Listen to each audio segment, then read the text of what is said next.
नमस्कार, आप देख रहे हैं रफ्तार मीडिया। मैं हूं आपके साथ रक्षंदा खान। आगे आप मेरे साथ देखेंगे उत्तराखंड की तमाम छोटी बड़ी खबरें विस्तार से, लेकिन उससे पहले नजर डाल लेते हैं हेडलाइंस पर।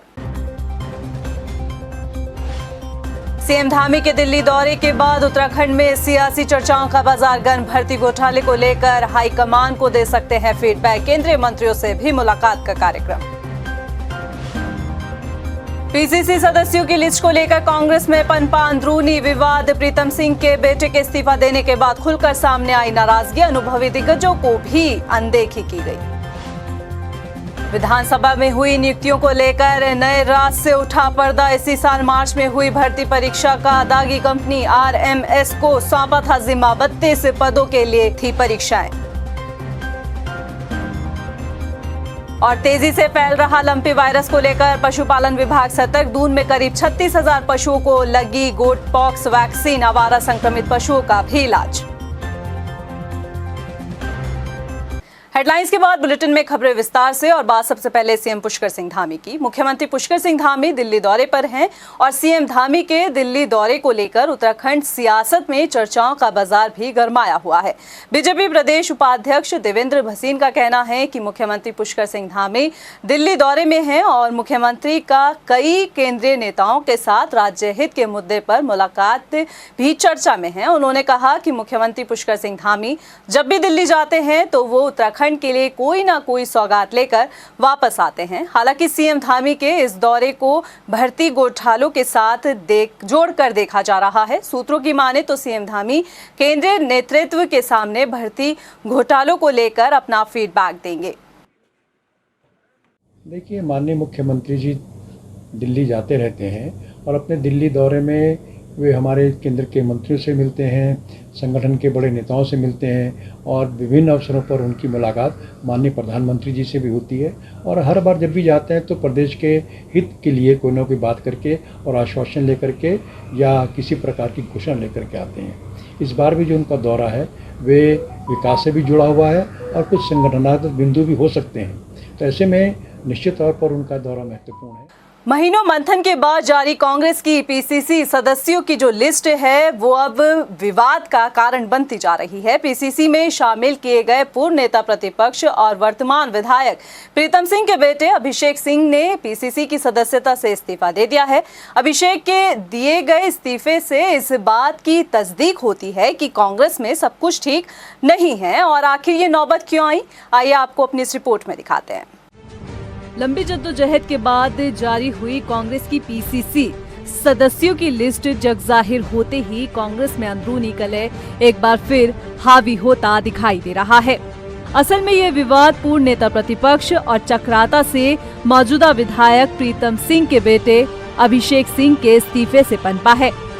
222 सदस्यों की इस लिस्ट में विवाद इसलिए भी है क्योंकि जिस परिवारवाद से कांग्रेस परहेज करने का नारा देती रही है उसी की झलक इस लिस्ट में दिखाई दे रही है। हालांकि अभिषेक सिंह ने अपना इस्तीफा देने के पीछे ये तर्क रखा है कि लिस्ट में अनुभव दिग्गजों की अनदेखी की गई है। वहीं पीसीसी की लिस्ट जारी होने के बाद कांग्रेसियों में भी नाराजगी खुलकर सामने आने लगी है। सीनियर कार्यकर्ता हो जो कहीं जिले में कहीं प्रदेश में एडजस्ट नहीं हो पाता है तो उस जिले के कार्यकर्ता को, उस ब्लॉक के कार्यकर्ता को पीसीसी में नामित करना चाहिए। और पिछले दौर में हमने देखा भी है कि वो लोग नामित होते हैं। रही बात जहाँ तक, देखिए, मैं समझता हूँ, मैं अभिषेक सिंह जी को बधाई देना चाहता हूँ कि उन्होंने एक ऐसा निर्णय लिया है। वो नौजवान है और मैं समझता हूँ जो युवा है, युवाओं को तो आगे बहुत मौका मिलेगा भविष्य में पदों पर आने का, लेकिन जो सीनियर लोग हमारे हैं उनको समायोजित करना चाहिए था। और उन्होंने जिस तरह से ये कह करके भाई वरिष्ठ लोगों को समायोजित नहीं किया गया है उसके लिए उन्होंने पद छोड़ा। मैं उनको बधाई देता हूँ। हैरानी की बात ये भी है कि अभिषेक के इस फैसले का समर्थन करते हुए कांग्रेसी इस बात को तो कह रहे हैं कि लिस्ट में दिग्गजों की वाकई अनदेखी की गई है, लेकिन पार्टी को अंदरूनी तौर पर कैसे मजबूत किया जाए इसका जवाब किसी के पास नहीं है। देखिए, स्वाभाविक बात मुझे बात लगी कि कांग्रेस के जो सीनियर नेता हैं, तमाम सीनियर नेता जो इस लिस्ट में नहीं आ पाए, जो जनाधार वाले नेता थे वो इस लिस्ट, कई लोग छूट चुके हैं, तो मुझे लगा कि मैं इस्तीफा दूं। और मैंने अध्यक्ष जी से निवेदन करा है कि मेरी जगह किसी सीनियर आदमी को एडजस्ट करने का, उसमें नामित करने का काम वो करें। जिस परिवारवाद के नारे से कांग्रेस कोसों दूर होने का दावा करती है, वही दावा लिस्ट जगजाहिर होने के बाद कांग्रेस पर ही भारी पड़ता दिखाई दे रहा है। अब देखना ये होगा कि कांग्रेस की अंदरूनी कलह को पार्टी के दिग्गज कम करते हैं या फिर कांग्रेस में एक नई सियासी जंग छिड़ेगी। रफ्तार मीडिया के लिए देहरादून से सुशांत सिंह की रिपोर्ट। विधानसभा में बैकडोर से हुई नियुक्तियों में चल रही जांच के बीच जहां एक तरफ सियासी गलियारों में इस बात की चर्चाएं हैं कि अगले 2 से 3 दिन के भीतर जांच रिपोर्ट आ सकती है, तो वहीं विधानसभा में हुई भर्तियों को लेकर नए खुलासे भी हो रहे हैं। ताजे खुलासे में ये उजागर हुआ है कि जिस कंपनी पर लगातार सवाल उठ रहे थे, उसी कंपनी को क्यों विधानसभा में हुई भर्ती की परीक्षा कराने का जिम्मा सौंपा गया। ये हमारी स्पेशल रिपोर्ट देखिए। भर्ती घोटालों को लेकर हर दिन हो रहे नए खुलासे। विधानसभा में हुई नियुक्तियों को लेकर नया राज से उठा पर्दा। आरएमएस कंपनी से ही कराई गई थी भर्ती परीक्षा। सवाल, आखिर दागी कंपनी को क्यों दिया जिम्मा? उत्तराखंड में इन दिनों सरकारी भर्तियों में हुए घोटाले और गड़बड़झाले की जांच चल रही है। इस बीच विधानसभा में बैकडोर से हुई नियुक्तियों पर चल रही जांच के बीच चर्चाएं इस बात की भी हो रही है कि आने वाले 2 से 3 दिन के भीतर जांच रिपोर्ट विधानसभा अध्यक्ष रितु खंडूरी को सौंप दी जाएगी। लेकिन इस बीच विधानसभा में हुई नियुक्तियों को लेकर नए राज से पर्दा अब उठने लगा है। सूत्रों से मिली जानकारी के मुताबिक जांच में इस बात का मालूम चला है कि साल 2021 में विधानसभा में 32 पदों की भर्ती के लिए उसी दागी कंपनी का चयन किया गया जिसके हाथ UKSSC भर्ती पेपर लीक मामले के अलावा अन्य भर्ती प्रक्रियाओं में भी शामिल हैं। 32 पदों के लिए इसी साल मार्च में लिखित परीक्षा आयोजित की गई, जिसमें reporter, additional private secretary, review officer, administrator, account पद के लिए सैकड़ों युवाओं ने आवेदन किया। इसी साल 20 मार्च 2022 को इन पदों के लिए लिखित परीक्षा कराई गई। हालांकि आरक्षण संबंधित याचिका पर हाईकोर्ट ने भर्ती प्रक्रिया स्थगित कर दी, जिससे इन पदों का परिणाम घोषित नहीं हुआ। अब सवाल ये है कि जब सरकारी भर्तियों में घोटाले का पहले ही अंदेशा था, तो लखनऊ की आरएमएस कंपनी को भर्ती परीक्षा कराने का जिम्मा आखिर क्यों सौंपा गया? सवाल ये भी है कि जब विधानसभा में बैकडोर से हुई नियुक्तियों पर भर्ती परीक्षा कराने वाली कंपनी के बारे में पूछा गया, तो क्यों आरएमएस कंपनी का नाम छिपाकर उसे जगजाहिर नहीं होने दिया गया? भर्ती परीक्षा कराने के लिए बकायदा आरएमएस कंपनी को रकम भी अदा की गई और भर्ती चयन में कंपनी ने कोई नियम फॉलो नहीं किए। विधानसभा में हुई नियुक्तियों पर बैठाई गई विशेषज्ञ समिति ने फाइलों और पत्रावलियों की जांच के दौरान आरएमएस कंपनी चयन में ये गड़बड़ी पाई है। इन सब पहलुओं को लेकर बीजेपी ये कहकर पल्ला झाड़ रही है कि गड़बड़ियां पाने वाली कंपनी को अब ब्लैकलिस्ट कर दिया गया है, मगर ये सब गड़बड़झाला क्यों और कैसे हुआ, इसका जवाब किसी के पास नहीं, बल्कि दुहाई इस बात की दी जा रही है कि जांच चल रही है और जो जांच के दौरान दोषी होंगे वो नपेंगे। में नहीं है कि वहाँ किसको किया गया है और उस पर जांच भी चल रही है। विधानसभा अध्यक्ष ने उस पर एक कमेटी बनाई है विशेषज्ञों की, और दूसरा एक मामला न्यायालय में लंबित है। तो जो मामला न्यायालय में विचाराधीन है, न्यायालय में कुछ लोग गए हैं, तो मैं समझता हूँ कि उस पर टिप्पणी करना उचित नहीं है, क्योंकि जब न्यायालय के अधीन कोई चीज़ होती है तो उस पर कुछ बोलना किसी का भी या किसी तरह का संदेह प्रकट करना कोई उचित नहीं है। हालांकि भर्ती घोटालों में पहले से ही सीबीआई जांच की मांग कर रहे विपक्ष को सरकार पर हमलावर होने के लिए मौके पर मौके मिल रहे हैं। विपक्ष का साफ तौर पर कहना है कि बिना सीबीआई जांच के घोटालों की तह तक पहुंच पाना मुश्किल होगा, इसलिए सीबीआई जांच होनी चाहिए। तो ब्लैकलिस्टेड थे, क्यों ली? इसकी जिम्मेदारी किसकी? इसकी जिम्मेदारी तो आयोग के अध्यक्षों की है ना, उन पर तो आप कुछ नहीं। अब विधानसभा में भी उसी कंपनी को लिया गया। अब जो एक कंपनी एक प्रदेश के अंदर आयोग के माध्यम से जो है कार्य कर रही थी, विधानसभा ने भी इसी को हायर कर दिया जाए। तो देखिए, मैंने कहा ना, ये घालमेल है, तभी तो बार बार ये बात उठ रही है, चाहे विधानसभा हो चाहे आयोग की परीक्षाएं हो, जिसमें बड़े स्तर पर जो है भेदभाव भी हुआ है, भ्रष्टाचार भी हुआ है, तभी तो सीबीआई जांच की बात कर रहे हैं। बीजेपी सरकार के गले की फांस बन चुके भर्ती घोटाले की जांच में हर दिन नए खुलासे होने के साथ कई ऐसे राज भी सामने आ रहे हैं जिन पर अब तक पर्दा गिरा हुआ था। ऐसे में अभी कितने और राजों से पर्दा उठेगा ये देखना बाकी है। रफ्तार मीडिया के लिए देहरादून से मनीष डंगवाल की रिपोर्ट। राज्य में साल 2015 में हुई दरोगा भर्ती की जांच विजिलेंस कर रही है। जांच से जुड़े कई दस्तावेज को खंगालने के साथ ही एसटीएफ ने विजिलेंस को कुछ संदिग्ध दरोगाओं की लिस्ट भी दी है। लिस्ट के आधार पर विजिलेंस दरोगाओं की भूमिका की जांच करेगी। आरोप साबित होने पर आरोपियों के खिलाफ मुकदमा भी दर्ज किया जाएगा। एडीजी अमित सिन्हा की माने तो जांच टीम बयान दर्ज कर रही है। कुमाऊं और गढ़वाल में ये टीम मौजूद है।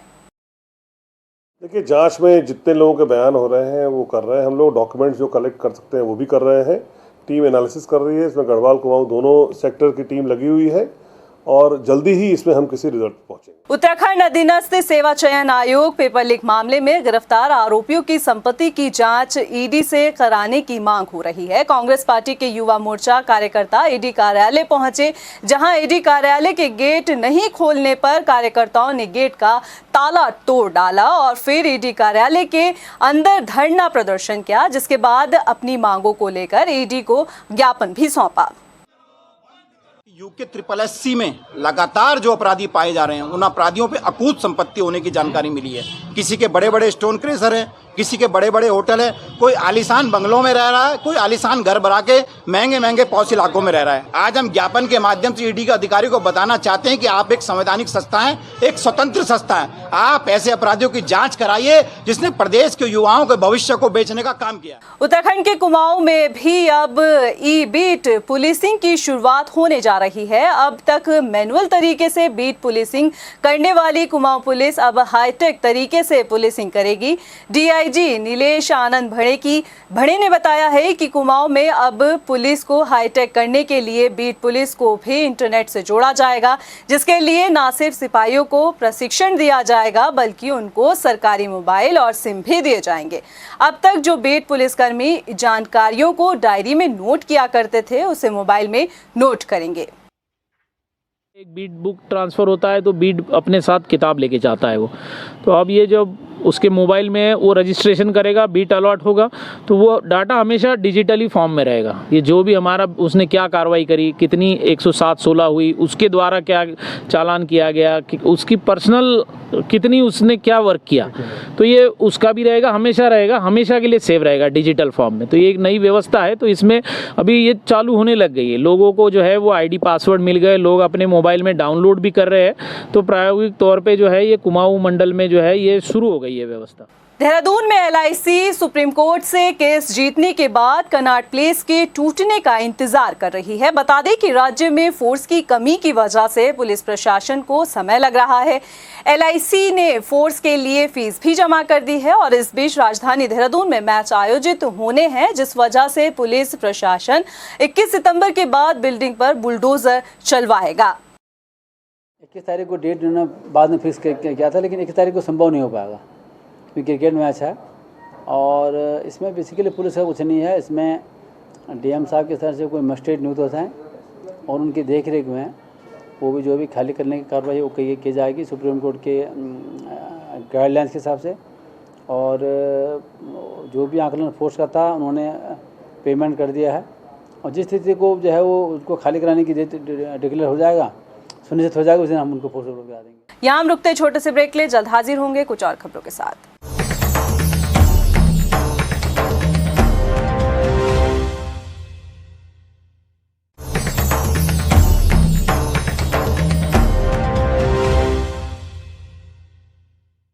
और अब बात करते हैं लंपी वायरस की। उत्तराखंड में लंपी वायरस पशुओं में तेजी से फैल रहा है। हरिद्वार, देहरादून, उधम सिंह नगर, पौड़ी, टिहरी, उत्तरकाशी और चमोली जिले में लगातार पशुओं में लंपी वायरस की पुष्टि हो रही है।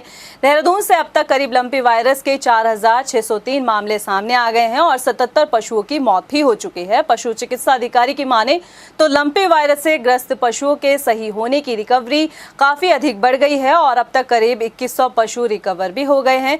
वहीं करीब 36,000 पशुओं को गोटापॉक्स वैक्सीन लग चुकी है। साथ ही बताया कि लंपी वायरस से बचाव के लिए आइसोलेशन, एंटीबायोटिक इंजेक्शन, नीम के पत्ते, फिटकरी का पानी, लाल दवा का प्रयोग कर सकते हैं। वहीं इस बीमारी से संक्रमित होने के कारण शहर के कुछ पशुपालक अपने संक्रमित पशुओं को सड़क पर छोड़ रहे हैं। ऐसे में पशुओं के लिए कांजी हाउस में एक अस्थायी आइसोलेशन वार्ड बनाया गया है, जिसमें पशुओं का उपचार किया जा रहा है। ये क्योंकि ये वायरल बीमारी है, बहुत तेज़ी से फैलती है। हम लोग इसके बचाव के और वैक्सीनेशन के पूरे उपाय कर रहे हैं। तो अब तक हमने 36,000 जानवरों को, लगभग कल तक की फिगर है, 36,000 जानवरों का टीकाकरण हम लोग कर चुके हैं और 4,000 लगभग एक्टिव केसेस हैं, लेकिन हम लोग 4,000 तक ही पहुंच गए हैं ट्रीटमेंट के लिए। और लगभग इसमें 2100 जानवर पूरी तरह से रिकवर कर चुके हैं, क्योंकि रिकवरी में कुछ जानवरों की इम्यूनिटी के आधार पर कोई जानवर में 2 दिन का, किसी में 3 दिन का, किसी में हफ्ते भर का समय लेता है। तो हमारे जनपद में एक अच्छी बात है कि रिकवरी रेट बहुत अच्छा है और हम दैनिक रूप से भी 1000 के आसपास, 1200 के आसपास टीके रोज़ लगा रहे हैं। नगर निगम के द्वारा आइसोलेशन शेड लंपी डिसीज से ग्रसित पशुओं के लिए बनाया गया है, जिसमें वर्तमान में करीब 50 पशुओं से अधिक का ट्रीटमेंट नगर निगम के द्वारा किया जा रहा है। जहां पर भी कोई ऐसी शिकायत मिल रही है कि स्ट्रे कैटल लंपी डिसीज़ के साथ जो है पाया जाता है, तो नगर निगम की टीम उसको आइसोलेशन शेड में लाके उसका ट्रीटमेंट चालू कर रही है। वहीं लंपी वायरस को लेकर लोहाघाट में भी पशुपालन विभाग सतर्क हो गया है। पशु चिकित्सालय के पशु चिकित्सा अधिकारी डॉक्टर DK चंद ने बताया कि लंपी वायरस को लेकर सभी कर्मचारी अलर्ट पर हैं। उन्होंने कहा कि लंपी वायरस से गौवंशों को तेज बुखार के साथ शरीर में बड़े बड़े दाने हो जाते हैं। अगर टाइम रहते उन्हें इलाज मिल जाए तो गौवंशों की जान बच सकती है। लंपी वायरस के देखिए लक्षण ये होते हैं कि क्या नाम का, ऐसे बहुत तेज बुखार आता है और बदन में बहुत बड़े बड़े दाने हो जाते हैं, एकदम से बहुत ज्यादा, एकदम से दानों में दर्द होता है। दाने को दबाएंगे तो पशु दर्द महसूस करता है। लेकिन मेरा पशुपालकों से अपील है, इस प्रकार के लक्षण का कोई भी पशु दिखे, आप तुरंत पशु चिकित्सालय संपर्क करें। देखिए, इस बीमारी में अगर समय पर और उचित इलाज मिल गया तो इसमें मृत्यु दर नहीं के बराबर है। तो पशुपालकों से अपील है, इस प्रकार का किसी भी पशु में कोई भी अगर लक्षण मिले तुरंत पशु चिकित्सालय संपर्क करें, जिससे कि उसका ससमय समुचित उपचार किया जाए। हल्द्वानी में अधिकारी कर्मचारी शिक्षा समन्वय समिति के बैनर तले 20 सूत्रीय मांगों को लेकर एक दिवसीय धरना प्रदर्शन हुआ, जिससे जिले के अलग अलग विभागों में सरकारी कार्य प्रभावित हुए। धरने पर बैठे कर्मचारियों ने सरकार के खिलाफ जमकर नारेबाजी की। उनका कहना है कि ट्रांसफर एक्ट की कमियों को दूर कर उसे लागू किया जाए। चतुश्रेणी कर्मचारियों को 4200 ग्रेड पे देने के साथ ही प्रवक्ताओं की प्रधानाचार्य पद पर सीधे भर्ती न कर पदोन्नति की जाए। प्रदर्शनकारियों का कहना है कि अगर सरकार ने उनकी 20 सूत्रीय मांगे नहीं मानी तो आगामी 27 सितंबर को देहरादून कूच कर अनिश्चितकालीन हड़ताल का ऐलान किया जाएगा। 20 सूत्री मांगों को लेकर जो हमारी ये धरना और गेट मीटिंग चल रही है, और जैसे हमारे आजकल वर्तमान में एक सरकार ने एक नया कैबिनेट में पास किया है कि प्रवक्ता को जो है सीधे प्रधानाचार्य भर्ती की जाएगी, लिखित परीक्षा ली जाएगी, उसका जो है हम पूरा विरोध कर रहे हैं। हम ये चाह रहे हैं जो पुरानी व्यवस्था है वो सीधे जो है प्रधानाचार्य पद पर जो है पदोन्नति की जाए। आगे की रणनीति हमारी, आज भी अगर सरकार नहीं मानती है तो 27 तारीख को पूरे 13 जनपदों में जो है इसके एक रैली निकाली जाएगी, और 27 तारीख को रैली निकालने के बाद भी अगर सरकार समझौता नहीं करती है, मांगे नहीं मानती है, तो फिर 7 तारीख को देहरादून में मुख्यालय में जो है रैली निकाली जाएगी। उस दिन भी अगर निर्णय नहीं होता है तो उस दिन हड़ताल का ऐलान कर दिया जाए। रुड़की में पुरुषोत्तम रेजिडेंसी संस्थान ने प्रेस कॉन्फ्रेंस कर जानकारी दी कि संस्था के अधिकारियों का कहना है कि कुछ समय पहले सोशल मीडिया पर कंपनी की साख से जुड़ा एक वीडियो वायरल हुआ था, जिसमें कंपनी की कार्यप्रणाली पर सवाल उठाया गया था। पुरुषोत्तम रेजिडेंसी डायरेक्टर का कहना है कि कंपनी सरकार के नियमों के मुताबिक निर्माण कार्य कराती है, लेकिन सोशल मीडिया पर कंपनी की छवि को बिगाड़ने का काम किया जा रहा है। वहीं इस मामले पर रुड़की विकास प्राधिकरण के सहायक अभियंता ने बताया कि कंपनी के जरूरी कागजात चेक किए गए हैं। नियमों के विरुद्ध संस्था द्वारा कोई भी काम नहीं किया गया है। जो भी इस वायरल वीडियो में कहा गया है वो बिल्कुल गलत है। पुरुषोत्तम इंडस्ट्रियल रेजिडेंसी पूरा HRG नॉर्म्स के हिसाब से पास करवा के, नक्शे पास करवा के बनाई गई है। इसका रिवीजन भी हो चुका है। वीडियो देखने के बाद लग रहा है कि हम तो किसी आदमी को जानते भी नहीं हैं, ये कौन है कौन नहीं है, कोई गलत प्रवृत्ति का आदमी प्रतीत होता है, दो ब्लैकमेलिंग करने की कोशिश कर रहा है। जो पुरुषोत्तम रेजिडेंसी करके जो बना रहे हैं बिल्डर हैं, उनका जो है नियमानुसार संशोधित मानचित्र हमने स्वीकृत किया है। इस बारे में तो यही कहूँगा, अभी तो योजना जो है निर्माणाधीन है और कार्रवाई इस पर काम चल रहा है, अभी तक कंप्लीशन नहीं लिया गया है। जब कंप्लीशन लिया जाएगा तब जाके हम जांच करेंगे इसमें क्या कमी है और क्या वो है। चौबट्टाखाल विधानसभा के कोटद्वार पोखड़ा बेचरो मार्ग पर हुए सड़क हादसे में 2 लोगों की मौत हो गई, जबकि एक शख्स घायल बताया जा रहा है। बता दें कि कोला दरिया के पास में कार खाई में गिरने से यह हादसा हुआ। मरने वालों में एक थैलीसैंड का रहने वाला है, जबकि दूसरा उत्तर प्रदेश के गाजियाबाद का बताया गया है। जसपुर में तहसील दिवस पर जिलाधिकारी युगल किशोर पंत ने जन समस्याओं को सुना, साथ ही कई समस्याओं का मौके पर ही निस्तारण कर दिया गया। साथ ही बाकी बची समस्याओं के समाधान के लिए संबंधित अधिकारियों को निर्देश दिए गए।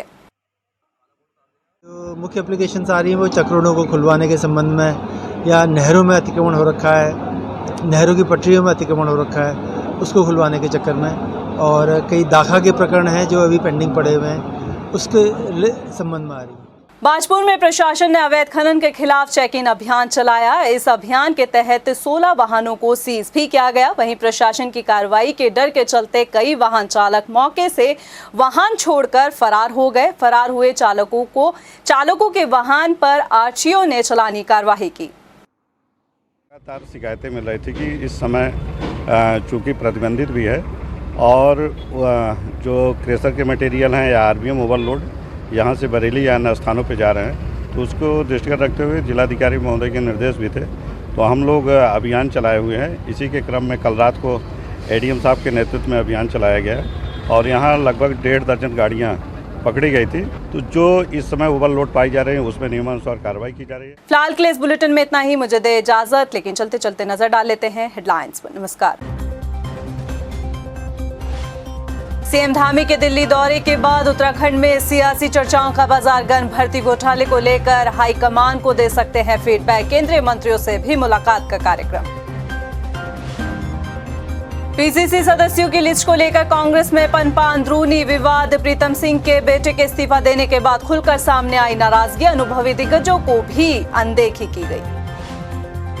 विधानसभा में हुई नियुक्तियों को लेकर नए राज से उठा पर्दा। इसी साल मार्च में हुई भर्ती परीक्षा का दागी कंपनी आरएमएस को सौंपा था जिम्मा। 32 पदों के लिए थी परीक्षाएं।